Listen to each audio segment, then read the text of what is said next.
पाठ 16. व्याकरण वाक्यांचे प्रकार. एका वाक्यात किती विधाने आहेत यावरून वाक्याचे प्रकार पडतात. विधानांवरून वाक्याचे 3 प्रकार पडतात. 1. केवल वाक्य, ज्या वाक्यात एकच उद्देश असून एकच विधेय असते, तेव्हा त्यास केवल वाक्य असे म्हणतात. केवलवाक्यालाच शुद्ध वाक्य असेही म्हणतात. उदा. 1. शिक्षिका शाळेत शिकवते.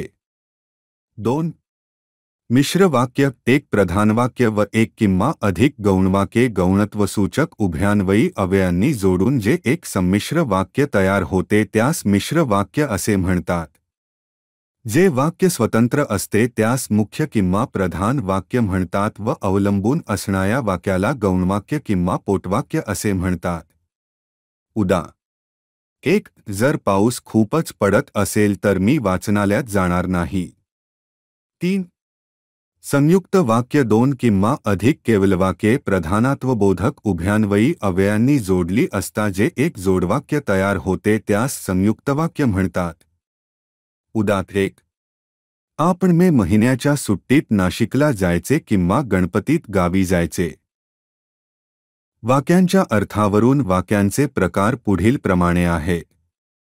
1. विधानार्थी वाक्य, ज्या वाक्यात केवळ विधान केलेले असते, त्यास विधानार्थी वाक्य असे म्हणतात. हे वाक्य कोणत्याही काळात असू शकते व हे वाक्य होकारार्थी नकारार्थी असू शकते. उदा. माझे बाबा शेतात गेले आहेत. होकारार्थी वाक्य, वाक्यातील विधानात होकार दर्शविला जात असेल किंवा वाक्ये नेहमी होकारार्थी असतात, तेव्हा त्यास होकारार्थी वाक्य म्हणतात.